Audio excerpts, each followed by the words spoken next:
हाय, welcome back. तो start करते हैं आरसीसी का नेक्स्ट पार्ट।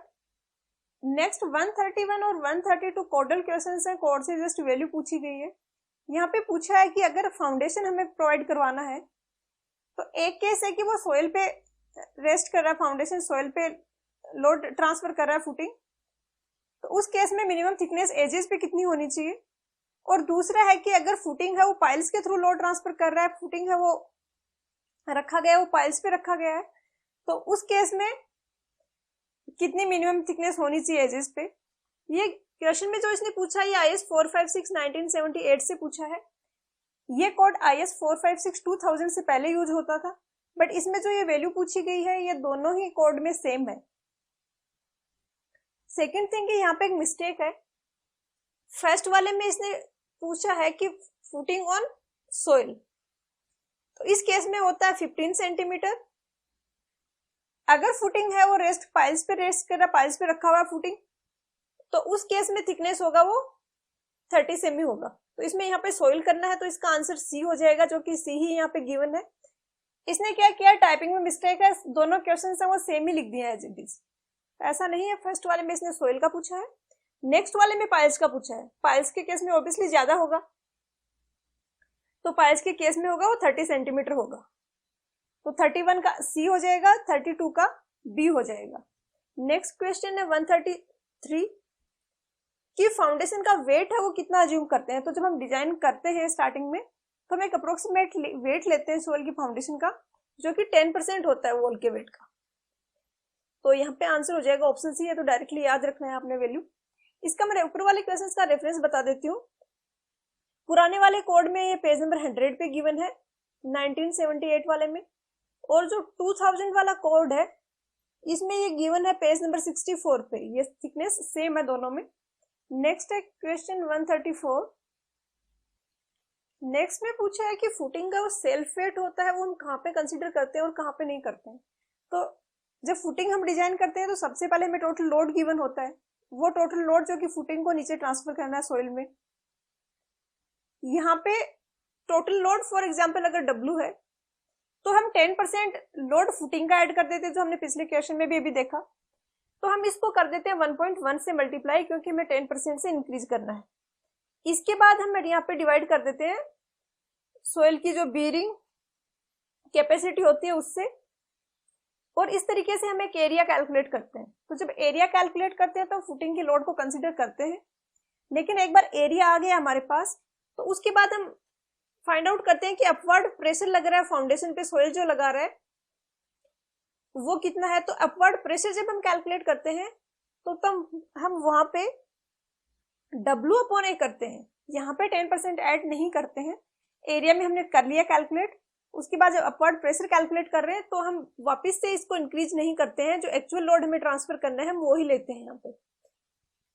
तो ए में बोला है कि नॉट कंसिडर्ड सही स्टेटमेंट, बी में बोलो ऑल्सो कंसिडर्ड नहीं, सी में बोला not considered for calculating the area of the footing. तो हमने देखा एरिया कैलकुलेट करते टाइम तो हम इसको करते हैं कंसिडर, तो सी भी गलत है। तो यहाँ पे करेक्ट आंसर हो जाएगा वो ऑप्शन ए हो जाएगा 134 का, not considered for calculating the upward pressure on footing. Next question है 135। यहाँ पे एक स्क्वायर कॉलम है जो कि लोड ट्रांसफर कर रहा है एक स्क्वायर फुटिंग में। स्क्वायर फुटिंग की साइड है वो बी है और स्क्वायर कॉलम की साइड है वो ए है। अगर हम इसको डायग्राम में प्लॉट करें तो कुछ ऐसा डायग्राम होगा। ये प्लान है, हम ऊपर से देखेंगे तो ऐसे दिखेगा, ये कॉलम हुआ और आउटर वाला जो दिख रहा है ये फुटिंग है।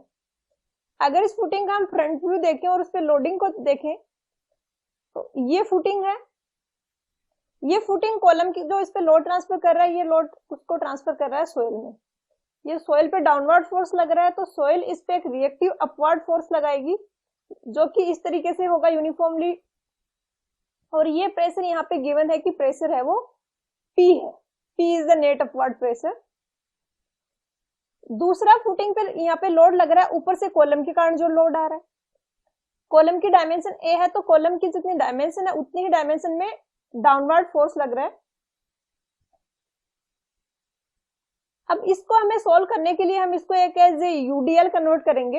यूडीएल में कन्वर्ट करने के लिए हम क्या करते हैं, कि ये विड्थ है B,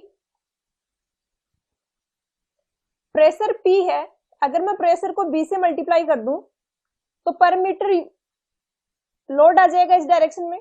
अगर इस डायरेक्शन में मूव करें तो एज ए यूडीएल हम इसको कंसिडर कर सकते हैं, P इंटू बी इसकी इंटेंसिटी हो जाएगी।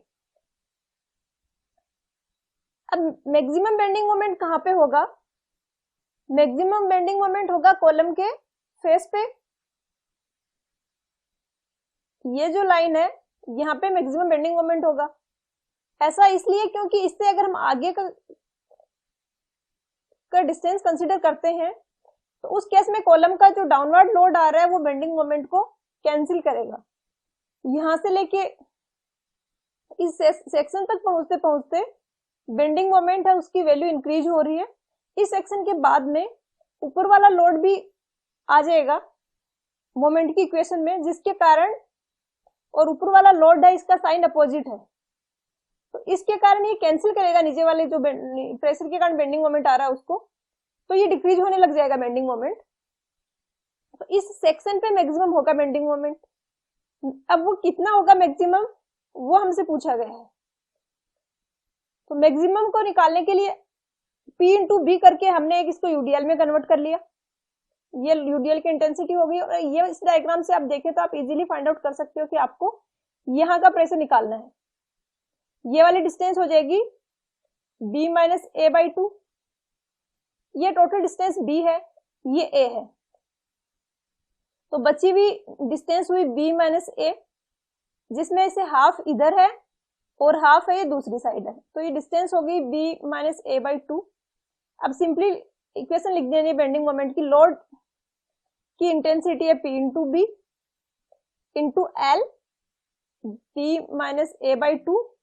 डिस्टेंस ये टोटल लोड हो गया। इस लोड को हम डिस्टेंस से मल्टीप्लाई करेंगे, जितनी डिस्टेंस पे लोड लग रहा है। इस लोड का सेंट्रोइड होगा वो कितनी डिस्टेंस पे होगा, B minus A by 4 distance पे होगा। तो इसको अगर आप देखें तो आ जाएगी equation P into B minus A square by 8। तो इसका आंसर हो जाएगा ऑप्शन सी। याद रखने का कुछ भी जरूरत नहीं है, पिक्चर आपके माइंड में होना चाहिए, आप इजीली इक्वेशन लिख सकते हो। नेक्स्ट क्वेश्चन है 136। ये क्वेश्चन है फुटिंग में पंचिंग शियर के रिगार्डिंग। पंचिंग शियर का रेजिस्टेंस गिवन है, टोटल लोड जो ट्रांसफर कर रहा है कॉलम वो भी गिवन है जो फुटिंग लोड ट्रांसफर कर रहा है। उसके अलावा हमें स्क्वायर फुटिंग है तो कॉलम की डायमेंशन पता है, स्क्वायर फुटिंग की डायमेंशन पता है। हमें कैलकुलेट करना है depth of footing punching shear के कंसीडर करते हुए। तो एक तो पंचिंग शियर काफी बार स्टूडेंट्स को पिक्चर क्लियर नहीं होती, होता कैसे पंचिंग शियर, कैसे होता है ये फेलियर। तो हम इसके लिए एक डायग्राम देखते हैं पहले 3D में। तो पंचिंग शियर होता है ये स्लैब और फुटिंग दोनों में ये प्रॉब्लम होती है, पंचिंग शियर का फेलियर हो सकता है वहां पे। और ये डायग्राम में आप देख रहे हो ये एक स्लैब का पंचिंग शियर फेलियर है। ये कुछ वैसा ही है जैसे कि आपने पेन लेके उसके ऊपर एक कागज रखा, कागज को आपने साइड से प्रेस किया और वो पेन में होल करते हुए पेपर नीचे चला गया। पेन ने होल किया पेपर पे और पेपर है वो नीचे सिंक हो गया। कुछ वैसा ही यहाँ पे हो रहा है। चारों तरफ से फोर्स लग रहा था। ये स्लैब है तो इससे डाउनवर्ड फोर्स लग रहा है। अगर फुटिंग का केस होता तो फोर्स लग रहा होता वो अपवर्ड होता जो सोइल के कारण प्रेशर है।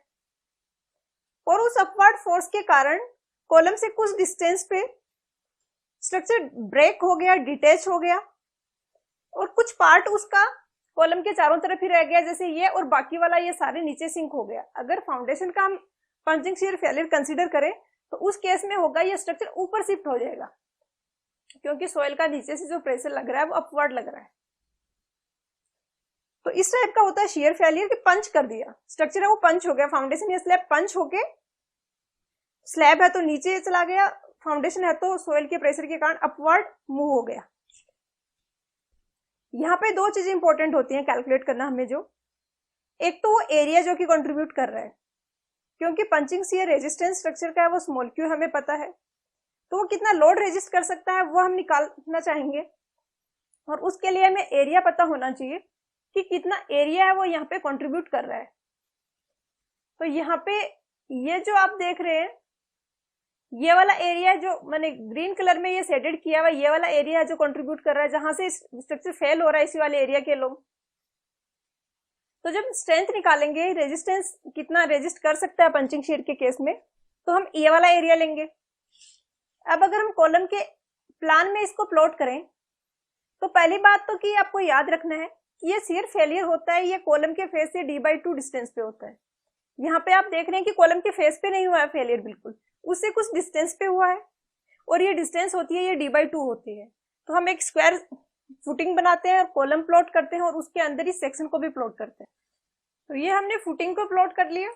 डायमेंशन क्वेश्चन में इसने गिवन है कि फुटिंग है उसकी डायमेंशन है वो स्मॉल ए है, सॉरी ये स्मॉल ए है, और ये जो कॉलम की डायमेंशन है वो बी है, इसलिए क्वेश्चन के जस्ट अपोजिट कर दिया यहाँ पे इसने, डजंट मैटर। तो ये स्मॉल ए है, ये स्मॉल बी है। अब हमें इस सेक्शन को प्लॉट करना है। इसमें प्लान में अगर हम सेक्शन को प्लॉट करेंगे तो ये एक स्क्वायर बनेगा जो कि फुटिंग से होगा, हर एक डायमेंशन d/2 डिस्टेंस पे होगी। ये भी d/2 डिस्टेंस है, यहाँ पे यहाँ से इस वाली साइड से d/2 डिस्टेंस पे हम प्लॉट करेंगे और इस वाली साइड से भी d/2 डिस्टेंस पे प्लॉट करेंगे। तो ये जो सेक्शन है, ये सेक्शन है शियर के लिए, पंचिंग शियर के लिए। और यहाँ पे एरिया की अगर हम बात करें तो पहले तो इसकी साइड निकालते हैं। पंचिंग शियर के लिए जो सेक्शन बन रहा है उसकी साइड की अगर हम बात करें तो ये हो जाएगी b plus d/2 plus d/2, क्योंकि दोनों साइड d/2 डिस्टेंस पे है, तो इसकी साइड हो जाएगी वो b प्लस d हो जाएगी। सेकेंड थिंग हमें निकालना है कि कितना एरिया है जहां पे फेल हो रहा है, कितने एरिया में फेल हो रहा है, कहां से डिटेच हो रहा है, तो वहां पे जो सेक्शनल एरिया है वो हमें चाहिए।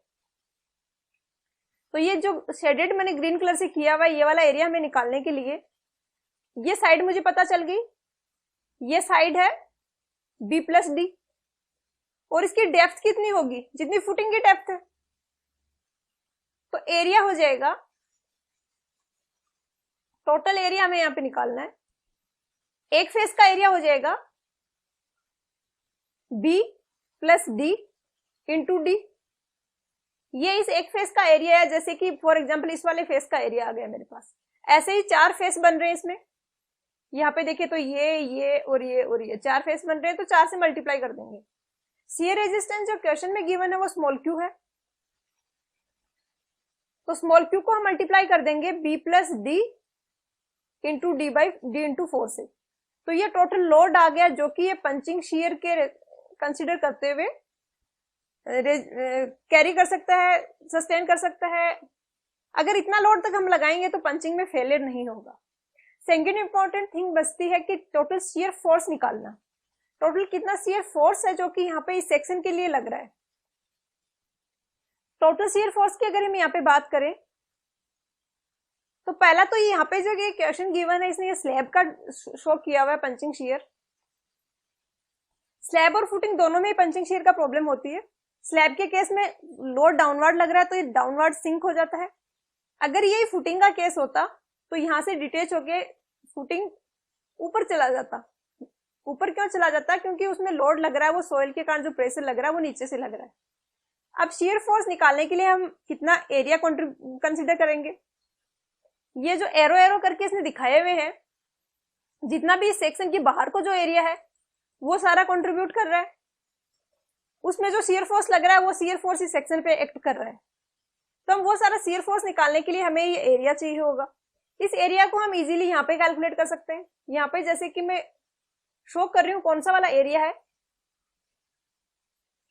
यहाँ पे है ये वाला जो एरिया बाहर बच रहा है, जो क्रिटिकल सेक्शन के लिए जो shear critical two way shear के लिए जो सेक्शन बन रहा है उससे बाहर की तरफ जो एरिया है वो वाला एरिया हमें यहाँ पे लेना है।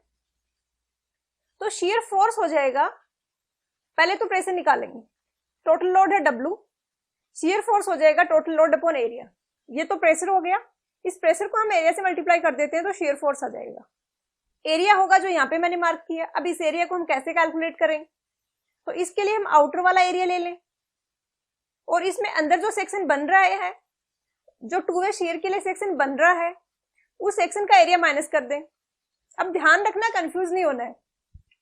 जब हम जो area shear force shear stress two way shear के लिए कैलकुलेट कर रहे थे, जो एरिया हमने यहाँ पे लिया था, तो हमने ये वाला एरिया लिया था, ये वाला एरिया हमने उस टाइम यहाँ पे लिया था। अभी हमें कौन सा एरिया लेना है, अभी हम ये वाला एरिया कैलकुलेट कर रहे हैं, और ये वाला एरिया कैलकुलेट कर रहे हैं, तो हम जो बाहर वाला है जो सेक्शन बन रहा है 2A सीरीज के लिए, इसके आउटवर्ड जो एरिया वो लेंगे। तो टोटल एरिया में से इसका खुद का एरिया माइनस कर देंगे, इसकी साइड है वो है b प्लस डी, तो इसमें b प्लस डी का स्क्वायर माइनस कर देंगे। अब कुछ नहीं है, इन दोनों को इक्वेट करके हमें d निकालना है, बट इसने यहाँ पे एक अजम्पशन लिया है, वो अजम्पशन लेके ही हम ऑप्शन तक पहुंच पाएंगे। तो ये है यहाँ पे b प्लस डी का square is equal to Q b plus D into D into 4 इसलिए कि 4 सेक्शंस बन रहे हैं, ये वाला ये चारों साइड से हैं, तो चारों के अलोंग फेसेस बन रहे हैं। यहां से अब हमें फाइंड करना है डी। तो ऑप्शंस के अकॉर्डिंग हमें आंसर निकालने के लिए हमें यहाँ पे अजम्पशन लेना पड़ेगा कि डी है वो काफी स्मॉल है बी के कंपेरेटिवली, तो हम डी को इग्नोर कर देंगे। तो ये आ जाएगा w अपॉन ए स्क्वायर माइनस बी स्क्वायर, क्योंकि डी को हमने इग्नोर कर दिया, यहाँ पे भी हम डी को इग्नोर कर देंगे, तो ये यहाँ पे एक डी बचेगा, और यहाँ पे आ जाएगा 4 इंटू क्यू इंटू बी। तो ये एक्सप्रेशन आ गया हमारे पास डेप्थ निकालने के लिए 2A सीरीज के केस में। तो अब हम ऑप्शन से मैच करते हैं। ऑप्शन से यहाँ पे चेक करें तो हमारा जो ऑप्शन आया है वो मैच कर रहा है ऑप्शन बी से, तो यहाँ पे आंसर हो जाएगा वो ऑप्शन बी हो जाएगा। तो कंसेप्ट आपको क्लियर है, पिक्चर आपको माइंड में क्लियर है 3D में कि इस तरीके से फेलियर हो रहा है, तो आप इजीली कैलकुलेट कर सकते हो। नेक्स्ट क्वेश्चन है 137। नेक्स्ट क्वेश्चन है 137। यहाँ पे कोई कॉलम है जिसमें जो हम लॉन्गिट्यूडनल बार्स यूज कर रहे हैं उनका डाया गिवन है 16 mm, और पूछा गया है कि लैटरल टाइज जो हम वहां पे लगाएंगे उनका डाया है वो किससे कम नहीं होना चाहिए। तो इसके लिए दो कंडीशंस होती हैं, ये मैक्सिमम होता है 6 mm और 5/4 का। 5 यहाँ पे लॉन्गिट्यूडनल बार्स जो है उनका डाया है, जो कि क्वेश्चन में गिवन है 16 mm। तो इससे हम कैलकुलेट करेंगे तो आएगा 16 divided by 4 is equal to 4 mm। तो 6 mm और 4 mm में से जो मैक्सिमम होगा उसके इक्वल, उससे कम नहीं होना चाहिए, इक्वल भी हो सकता है उससे ज्यादा भी हो सकता है। तो यहाँ पे देखें तो आंसर आएगा वो ऑप्शन सी आएगा, क्योंकि 4 mm से ज्यादा तो 6 mm में, तो ये डिसाइडिंग होगा 6 mm से ज्यादा उसका डाया होना चाहिए, तो आंसर होगा वो ऑप्शन सी होगा। क्वेश्चन में जो यहाँ पे आंसर की में जो आंसर गिवन है वो 5 mm है, जो कि गलत आंसर है, जो कि नहीं होगा। Next question 138। नेक्स्ट क्वेश्चन है 138। यहाँ पे पूछा है कि दो इक्वल कॉलम्स हैं और उनकी विड्थ रेस्ट्रिक्टेड है, तो इस केस में फुटिंग की शेप होगी वो क्या होगी। अगर दो कॉलम है, एक पे लोड ज्यादा आ रहा है एक पे कम आ रहा है, तो हम ट्रेपेजोइडल फुटिंग प्रोवाइड करते हैं। जहां पे लोड ज्यादा है उधर की साइड विड्थ ज्यादा होती है, जिधर लोड कम है उधर की साइड विड्थ होती है वो कम होती है। और इस तरीके से हम फुटिंग को डिजाइन करते हैं कि लोडिंग का जो सेंटर है, सेंटर ऑफ लोडिंग, और जो फुटिंग का सेंट्रोइड है वो कॉन्साइड करें। क्वेश्चन में यहाँ पे जो इसने गिवन है कि 2 इक्वल कॉलम्स हैं, तो 2 इक्वल कॉलम्स हैं तो उनकी जो थिकनेस होगी, विड्थ होगी, वो भी दोनों साइड सेम होगी, और ये यहाँ पे होएगा रेक्टेंगुलर फुटिंग। अगर लोडिंग डिफरेंट होती है तो ट्रेपेजोइडल फुटिंग होती है। तो आंसर हो जाएगा ऑप्शन बी। नेक्स्ट क्वेश्चन है 139। यहाँ पे एक कंबाइंड फुटिंग का केस गिवन है जिसकी टोटल लेंथ है वो L है और कॉलम्स के बीच की जो डिस्टेंस है वो L है, स्मॉल L है। इस तरीके से ये टोटल लेंथ है और ये है ये कॉलम्स के बीच की डिस्टेंस है, स्मॉल L। लेफ्ट साइड का जो प्रोजेक्शन है वो X है, ये यहाँ पे प्लॉट किया हुआ है। राइट साइड का प्रोजेक्शन ये Y यहाँ पे हमें फाइंड आउट करना है। कंडीशन है कि लोड हो यूनिफॉर्मली डिस्ट्रीब्यूटेड हो, लोड यूनिफॉर्मली डिस्ट्रीब्यूटेड हो। इसके लिए कंडीशन रिक्वायर्ड ये होती है कि टोटल जो लोड का जो सेंट्रोइड है और जो फुटिंग का सेंट्रोइड है वो कोइंसाइड करें। लोड का सेंट्रोइड फॉर एग्जांपल ये है, यहाँ पे लोड P1 लग रहा है, ये लोड P2 लग रहा है, ये इन दोनों लोड्स का सेंट्रोइड है। इसमें प्लॉट करें तो ये वाला जो है ये सेंट्रोइड है। क्वेश्चन में यहाँ पे एक इंफॉर्मेशन और गिवन है कि कॉलम लोड से जो सेंट्रोइड की डिस्टेंस है वो x बार है। एक तो यहाँ पे इसको मेंशन करना चाहिए कि लेफ्ट कॉलम की बात हो रही है, ये डिस्टेंस इसने लेफ्ट कॉलम की गिवन है, तो ये वाली डिस्टेंस x बार है। यहाँ पे हमने प्लॉट किया कि ये सेंट्रोइड है और ये कॉलम का सेंटर है, इनके बीच की डिस्टेंस है वो x बार है। क्वेश्चन में हमसे पूछा गया y, तो y फाइंड आउट करने के लिए पहले तो हम ये डिस्टेंस निकाल लेते हैं। ये डिस्टेंस हो जाएगी l में से माइनस कर देंगे x बार। अब अगर l माइनस x बार ये डिस्टेंस आ गई, अब l माइनस x बार प्लस अगर y किया जाए तो ये इक्वल हो जाएगा l/2 के। l/2 के इक्वल इसलिए होगा क्योंकि कंडीशन है कि सेंट्रोइड फुटिंग का और सेंट्रोइड लोडिंग का कोइंसाइड करे। तो ये अगर फुटिंग का सेंट्रोइड है, सॉरी ये लोडिंग का सेंट्रोइड है, तो ये फुटिंग का भी सेंट्रोइड होगा, और फुटिंग का ये सेंट्रोइड होगा तो ये वाली डिस्टेंस होगी वो होगी l/2, या यहाँ पे प्लॉट करें तो ये वाली डिस्टेंस हो जाएगी जो l/2 हो जाएगी। तो इन दोनों को तीनों को जोड़ें तो ये इक्वल आ जाएगा l/2 के, क्योंकि हमने ये और इनके बीच की डिस्टेंस की है जो कि है l/2। तो यहां से y आ जाएगा l/2 minus l plus x बार, जिसको हम ऐसे भी लिख सकते हैं l/2 minus l minus x बार। तो यहाँ पे इस क्वेश्चन का आंसर आ जाएगा ऑप्शन डी। नेक्स्ट क्वेश्चन है 140। ये हम पहले भी डिस्कस कर चुके हैं। अगर किसी को शेयर पंचिंग शेयर का आइडिया नहीं है तो आप ये क्वेश्चन नंबर 136 है इसी वीडियो में पीछे, वो देख लें। उसमें हमारा एक्सप्रेशन जो फाइनल आया था उसको हम नोट करते हैं। हमने इक्वेट किया था shear resistance multiply by area,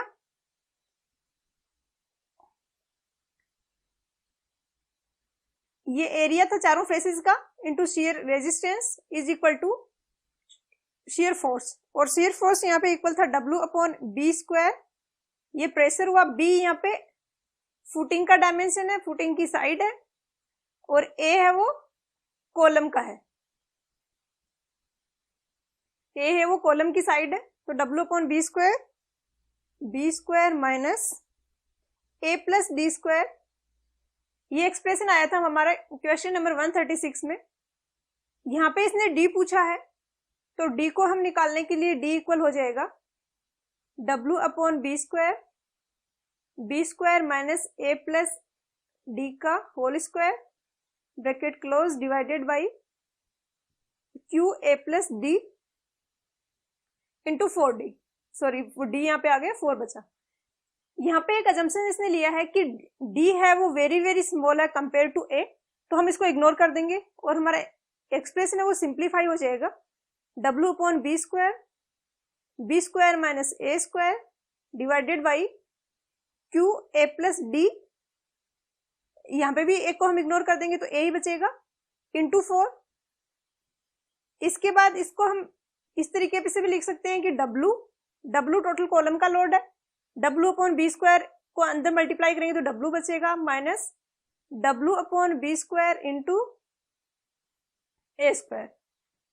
W/B² को अंदर मल्टीप्लाई कर दिया मैंने यहाँ पे upon 4Q into A। W हो गया, यहाँ पे कॉलम लोड लिख सकते हैं W को, minus upward pressure on column W/B² है, ये प्रेशर है, इसको A² से अगर मल्टीप्लाई कर रही हूं तो अपवर्ड प्रेशर जो कॉलम में है वो आ रहा है, upward pressure on column divided by 4Q into A। तो यहाँ पे इस एक्सप्रेशन को हम लिख सकते हैं कि D is equal to W है column load minus upward pressure force upon column area. Pressure को हमने कॉलम के एरिया से मल्टीप्लाई किया है, तो upward pressure on column area आ गया, column area divided by Q shear resistance into 4A। 4A यहाँ पे क्या है, पेरीमीटर ऑफ कॉलम है, पेरीमीटर ऑफ कॉलम। तो D जो इक्वल आएगा वो इसके इक्वल आएगा। क्वेश्चन में जो गिवन है उस सारे ऑप्शंस में ही प्रॉब्लम है। पहली बात की जो ऑप्शंस उसने गिवन है वो इनवर्स होंगे, और दूसरा उसने यहाँ पे प्लस किया हुआ दोनों ही इक्वेशंस में यूज, तो प्लस नहीं आएगा, यहाँ पे माइनस आएगा। तो हम एक बार देखते हैं कि क्वेश्चन में क्या दिया है उसने एग्जाम। तो यहाँ पे आंसर की में जो आंसर गिवन है वो ऑप्शन सी गिवन है। और अगर आप यूनिट्स मैच करा के देखो तो भी ये गलत आ रहा है। ये पूछा है डेप्थ, तो डेप्थ का अगर ये एक्सप्रेशन आता है तो इस एक्सप्रेशन की जो यूनिट आई वो आनी चाहिए मीटर में, जबकि आप अगर इसकी यूनिट देखो तो ऊपर है newton metre square into metre divided by load on column, तो लोड ऑन कॉलम न्यूटन होगा। तो इसकी यूनिट आप देखो तो आ रही है 1/मीटर, जबकि इसकी यूनिट आनी चाहिए मीटर में। तो इससे प्रूव हो गया कि आंसर है ये गलत है। जो करेक्ट आंसर होगा वो होगा कि एक तो इस इक्वेशन को इन्वर्स करना, अपने ऊपर वाला है वो नीचे आएगा, नीचे वाला है वो एक्सचेंज करना है, प्लस यहाँ पे जो प्लस आ रहा है वो माइनस होगा, क्योंकि column load minus upward pressure on column. इसने क्या किया, upward pressure into area of column कर दिया। हमने अपवर्ड प्रेशर फोर्स लिख सकते हैं हम यहाँ पे, यही हमारा एक्सप्रेशन आया था, ये W/B²/A²। तो ये W/B² प्रेशर है इनटू इसको कॉलम के एरिया से मल्टीप्लाई कर दिया। नीचे आया था तो ये Q शेप पंचिंग स्ट्रेस है इनटू 4A आया था। 4A को हम पेरीमीटर ऑफ कॉलम लिख सकते हैं। तो C में आपको इसका इन्वर्स करना है और यहाँ पे माइनस करना है, तो C आंसर हो जाएगा। अभी ये सारे के सारे ऑप्शन है वो करेक्ट रॉन्ग है, कोई भी करेक्ट नहीं है यहाँ पे। नेक्स्ट है क्वेश्चन 141। नेक्स्ट क्वेश्चन है 141। यहाँ पे पूछा है कि कंबाइंड फुटिंग के केस में मैक्सिमम हॉगिंग बेंडिंग मोमेंट अकर होगा, वो कहाँ पे होगा। तो SFD और BMT देखते हैं कंबाइंड फुटिंग का। तो ये एक डायग्राम है कंबाइंड फुटिंग का। ये यहाँ पे दो कॉलम है, इसमें ये कॉलम है और ये इसका अगर लोडिंग डायग्राम बनाएंगे तो इस तरीके से बनेगा। ये कॉलम 1 का लोड आ रहा है, ये कॉलम 2 का और आ रहा है, और नीचे से ये सोइल का प्रेशर लग रहा है। अब इनका SFD और BMD अगर हम प्लॉट करें तो ये आएगा BMD, जिसमें ये वाला मोमेंट है, ये सैगिंग मोमेंट है। सैगिंग मोमेंट मैक्सिमम होगा कॉलम के फेस पे, और हॉगिंग मोमेंट मैक्सिमम होगा जहां पे शियर फोर्स 0 हो रहा है। ये SFD है और ये वाला है ये कंबाइंड फुटिंग का BMD है। तो ये वाला पॉइंट है जहां पे शियर फोर्स 0 हो रहा है और वहां पे बेंडिंग मोमेंट है वो मैक्सिमम है। बेंडिंग मोमेंट है ये हॉगिंग वाला। क्वेश्चन में हॉगिंग वाला पूछा, अगर सैगिंग वाला पूछा जाता तो बोला जाता कि कॉलम के फेस पे मैक्सिमम है। हॉगिंग के केस में पूछा जाएगा तो ये यहाँ पे होगा बीच में इसके सेंट्रोइड पे, जहां पे कि शियर फोर्स है वो 0 है। तो अब हम ऑप्शंस देखते हैं एक बार। ऑप्शंस यहाँ पे गिवन है ये, तो ऑप्शंस के अकॉर्डिंग यहाँ पे आंसर हो जाएगा वो ऑप्शन ई हो जाएगा। Point of zero shear force जो है वहां पे हॉगिंग बेंडिंग मोमेंट है वो मैक्सिमम होगा, तो आंसर हो जाएगा ऑप्शन ई। नेक्स्ट क्वेश्चन है 142। 142 और 143 है, इनमें ज्यादा डेप्थ में जाने की कुछ जरूरत नहीं है, जस्ट वैल्यू है आपको याद रखनी है। अगर 5 kg/cm² से कम शीयर स्ट्रेस है तो उस केस में हम 8 लेग्ड स्टीरअप्स प्रोवाइड करवाएंगे। स्टीरअप्स वो है जो शियर रेनफोर्समेंट प्रोवाइड करवाते हैं, तो वो 8 लेग्ड होगा। और अगर 5 kg/cm² से ज्यादा है तो उस केस में 12 लेग्ड होगा। तो इसका आंसर हो जाएगा बी 42 का, और 43 का हो जाएगा डी। नेक्स्ट क्वेश्चन है 144। यहाँ पे पूछा है कि जो टॉप बार्स हैं उनका प्रोजेक्शन होगा वो कितना रखेंगे कंबाइंड फुटिंग में अगर एल डिस्टेंस है कॉलम्स के बीच की। तो ये भी कोड में तो नहीं गिवन है, बट यहाँ पे क्वेश्चन गिवन है तो एग्जाम में पूछा जा सकता है। तो यहाँ पे जो है इसका आंसर होगा वो होगा ऑप्शन बी। ऑप्शन बी होगा, और यहाँ पे है ये central line of the column होगा। एज तो आउटर एज होता है, इनर एज होता है, सेंटर एज कुछ नहीं होता, तो ये central line of the column होगा। और ये वैल्यू आपको डायरेक्टली याद रखनी है। एसएससी जेईई में इस बुक से काफी ज्यादा क्वेश्चंस आते हैं आरसीसी के, क्योंकि कुछ क्वेश्चंस हैं जो कि कोड में उनका प्रॉपर रेफरेंस नहीं गिवन है, लेकिन फिर भी बुक में दिया हुआ है तो पूछा जा सकता है एग्जाम में। तो आंसर हो जाएगा इसका ऑप्शन बी। नेक्स्ट क्वेश्चन भी ऐसा ही कुछ है, वैल्यू बेस्ड।